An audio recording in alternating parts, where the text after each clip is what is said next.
What's up everybody, I'm Ras here, welcome to another V-Rising video. In this video I'm going to show you all the ultimate abilities in V-Rising, how to get them and what are in my opinion the best ones. Do keep in mind that the game is currently in the early access phase and everything you see in this video is subject to change. There are currently 10 different ultimate abilities, 2 for each of the different spell classes. They all have the same 150-second cooldown but different casting times. Let's start with the Blood spell class and work our way through all of them from there. The first ultimate ability in the Blood spell class is Crimson Beam, which you can get from the level 60 Raziel the Sepherd, which is located in the Dunley Monastery in Dunley Farmlands over here.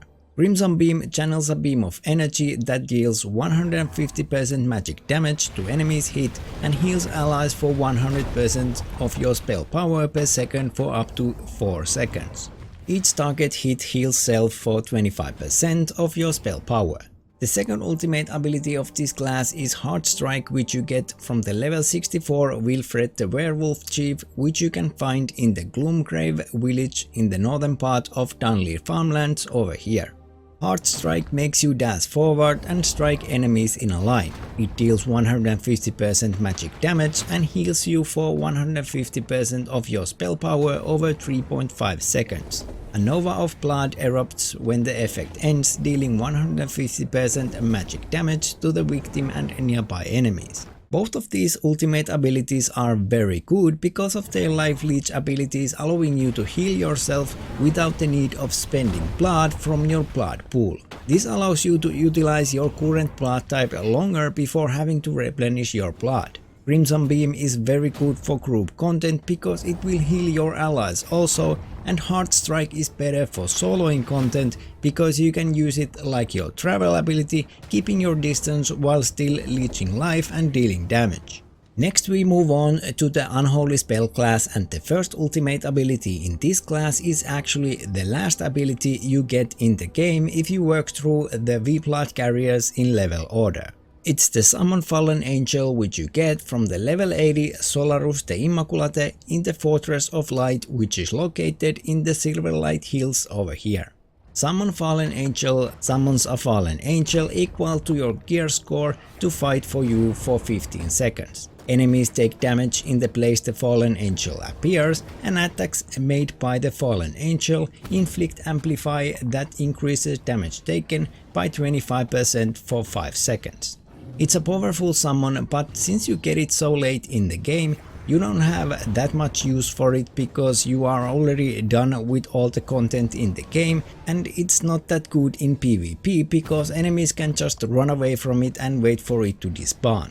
The second ultimate ability of this class is Volatile Arachnid, which you get from the level 60 Ungora the Spider Queen, which is located in the Spider Cave in the Cursed Forest over here. Volatile Arachnid summons spiderlings that chase down your enemy and explode when nearby, dealing 100% magic damage. Explosion spawns a toxic fume that deals 20% magic damage every 0.8 seconds while slowing enemies by 25%. It can be recast up to 3 times, meaning that you can spawn 4 spiderlings.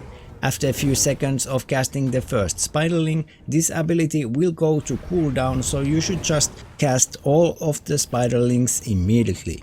These spiderlings work similar as the exploding spiders you can find in the Cursed Forest, so in PvP other players will know how to avoid them, but they still leave behind that toxic fume, which you can use defensively to force other players to retreat. This ultimate is great against bosses that spawn lots of adds constantly.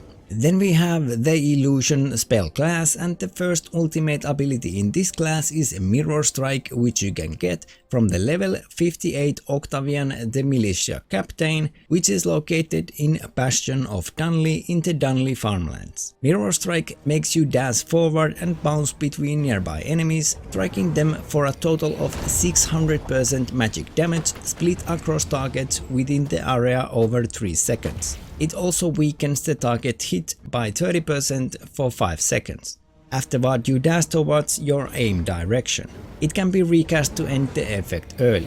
It's great for bosses that spawn ads or aren't near other destructible objects, but very bad when fighting in the woods or other similar areas where there are things that it could target that aren't enemies, such as trees or fences or other things like that.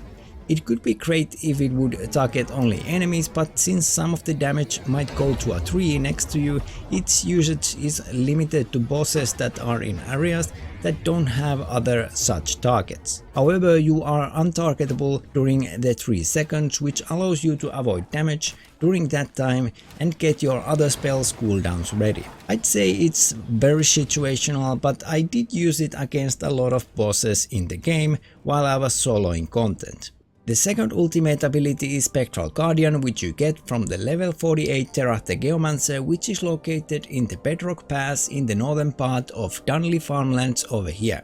Spectral Guardian summons a Spectral Guardian that shields allies in an area for 125% of your spell power and attacks enemies with a mighty swing. The shield is reapplied every 1.5 seconds. The column lasts for 7 seconds. The area the Guardian shields is rather small, and if you want to benefit from it, you have to stay inside of it, forcing you to stay close to your enemies and bosses, which is not as good option as it is to just guide them from afar, especially when playing solo, though it might have some the group and have other support abilities. Then we move on to the Chaos spell class. The first ultimate ability in this class is Chaos Barrage, which you get from the level 62 Jade the Vampire Hunter that walks around these parts of Dunley Farmlands. Chaos Barrage launches 4 Chaos Orbs that deals 75% magic damage on direct hit, 75% magic damage to enemies in an area, and inflicts Chaos Burn.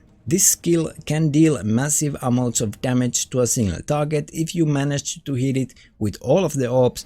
However, hitting enemy with all of the orbs requires skill, especially in PvP, and there are much easier to use abilities that don't really miss their targets. Missing even one of these orbs means you are doing less damage than with some of the other ultimates, and thus I only recommend this against a boss that doesn't summon ads and stays mostly in one place. The second ultimate ability is Merciless Charge, which you get from the level 37 Quincy the Bandit King, which is located in the Bandit Stronghold in Farbane Woods over here. It's most likely the first ultimate ability you get in the game. Merciless Charge charges you forward and grabs an enemy, dealing 125% magic damage and pushes them in front of you. It deals 100% magic area damage and inflicts a stun lasting 1.5 seconds when reaching maximum range or when colliding with another enemy or object. It's not the best ultimate ability, but depending on your server settings and how fast the progress is, you might get to use it a lot, since it will be the only ultimate you have for a while. Using it puts you in the middle of the action, which might not be the best idea. Having a stun is great if your group can then concentrate their skills on the stunned target, but other than that, I don't really recommend using it unless you have to. And the last spell class is Frost. The first ultimate ability of this class is Arctic Leap, which you get from the level 68 Terror Cloud the Ogre, which is located in the frozen cave in the Hallowed Mountains. Arctic Leap makes you leap into the air and strike down at target location, dealing 225% magic damage. A frost nova erupts from the impact location, expanding to a huge area, freezing any enemy hit for up to 6 seconds. Enemy vampires are frozen for 3 seconds. This is definitely one of your number one PvP ultimate abilities. The area the Frost Nova hits is huge and it will disable all the enemy players for 3 seconds, which is massive. Accompany this with the Veil of Chaos travel ability, which leaves behind exploding illusions while you dash away, and you have just dealt massive amounts of damage and are already out of harm's way. Your teammates could even time their Volatile Arachnid ultimate abilities as soon as you freeze the enemies, turning it to a devastating insta-kill combo. But it's not that great while soloing content. The second ultimate ability is Frost Vortex, which you can get from the level 78 The Winged Horror at the Dreaded Peak, which is located in the east side of Farbane Woods over here. You need the platform to reach this area.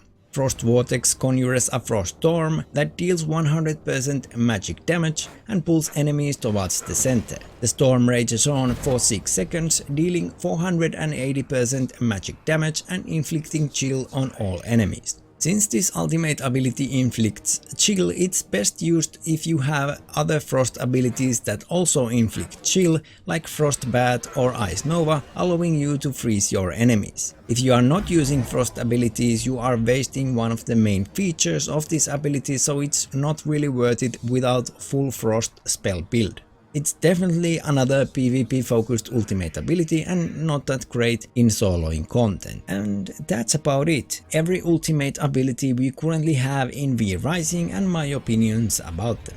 Make sure to leave a like and subscribe for more V Rising content, and let me know in the comments what is your favorite ultimate ability and why, and if you disagree with any of my opinions. Thank you for watching, have a great rest of your day, and I'll see you in the next video.